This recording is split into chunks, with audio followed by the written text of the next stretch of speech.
Good morning, नमस्ते। मैं महेंद्र हुले।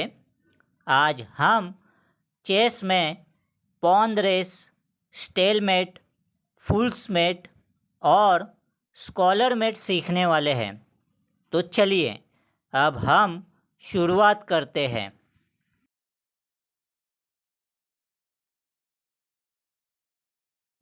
Pawn race आप दो तरीके से खेल सकते हैं। एक तो जिस प्लेयर का पॉन सबसे पहले एंड लाइन या फिनिशिंग लाइन तक पहुंच जाएगा वो प्लेयर जीत गया, और दूसरा जिस प्लेयर के सबसे अधिक पॉन एंड लाइन या फिनिशिंग लाइन तक पहुंच जाएंगे वो प्लेयर जीत गया।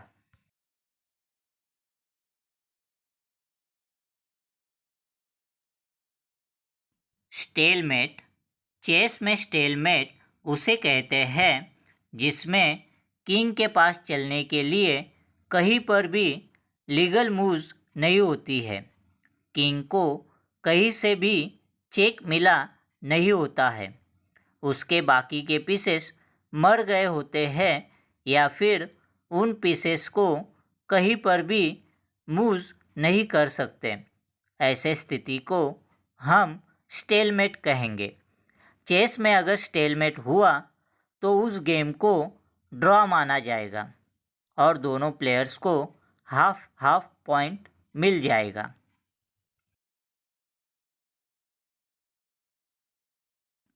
जैसे कि उदाहरण के तौर पर इस स्थिति में ब्लैक पॉन कहीं पर भी मूव नहीं कर सकते, क्योंकि वाइट बिशप और वाइट पॉन के वजह से उनको मूव करने के लिए कहीं पर भी जगह नहीं है।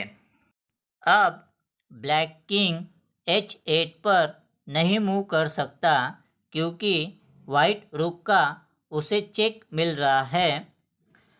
उसी तरह से H7 पर ब्लैक किंग नहीं मूव कर सकता, क्योंकि उसे वाइट रुक का चेक मिल रहा है। H6 पर भी ब्लैक किंग नहीं मूव कर सकता, क्योंकि वाइट रुक और वाइट क्वीन का चेक मिल रहा है। उसी तरह से G6 पर भी ब्लैक किंग नहीं मूव कर सकता, क्योंकि वाइट क्वीन का उसे चेक मिल रहा है। F6 पर भी ब्लैक किंग नहीं मूव कर सकता, क्योंकि उसे वाइट क्वीन का चेक मिल रहा है। ब्लैक किंग F7 पर भी नहीं मूव कर सकता, क्योंकि उसे वाइट क्वीन का चेक मिल रहा है। ब्लैक किंग F8 पर भी नहीं मूव कर सकता, क्योंकि वाइट बिशप का चेक मिल रहा है। G8 पर भी ब्लैक किंग मूव नहीं कर सकता, क्योंकि उसे वाइट क्वीन का चेक मिल रहा है। और इस तरह से ब्लैक किंग स्टेलमेट हो गया। अब हम दूसरे उदाहरण को इसी तरह से देखते हैं। ऐसी स्थिति में ब्लैक किंग को कहीं पर भी मूव करने के लिए जगह नहीं है। अगर ब्लैक किंग A8 पर मूव करती है तो उसे वाइट क्वीन का चेक मिल रहा है। ब्लैक किंग अगर A7 पर मूव करती है तो उसे वाइट किंग का चेक मिल रहा है। उसी तरह ब्लैक किंग B7 पर मूव करती है तो उसे वाइट किंग और वाइट क्वीन का चेक मिल रहा है। ब्लैक किंग C7 पर मूव करती है तो उसे वाइट क्वीन और वाइट किंग का चेक मिल रहा है। अगर ब्लैक किंग C8 पर मूव कर रही है तो उसे वाइट क्वीन का चेक मिल रहा है। तो इसी तरह से ब्लैक किंग को मूव करने के लिए कहीं पर भी जगह नहीं है, तो इसे हम स्टेलमेट कहेंगे।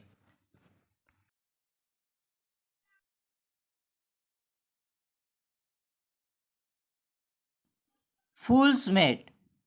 फूल्स मेट को टू मूव्स मेट भी कहा जाता है। फूल्स मेट हमेशा ब्लैक पीसेस से किया जाता है। उदाहरण के तौर पर अगर देखा जाए तो white pawn F3, black pawn E5, white pawn G4, black queen H4 और इस तरह से white king check and mate हो गया। इसमें ब्लैक क्वीन H4 और वाइट किंग E1 का जो एंगल है उसका खुला रहना ज़रूरी है। उनके बीच में कोई भी पीसेस नहीं होनी चाहिए, नहीं तो फिर चेक एंड मेट नहीं किया जा सकता।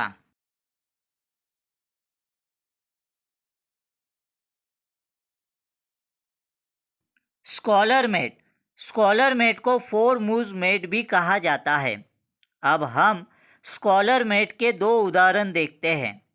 उसमें से उदाहरण नंबर 1, white pawn E4, black pawn E5, white queen H5, black knight C6, white bishop C4,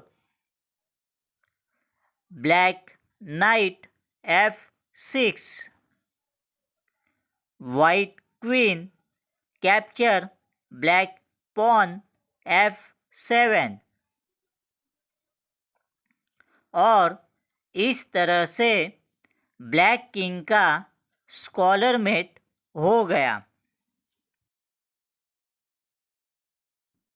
अब हम उदाहरण नंबर 2 को देखते हैं।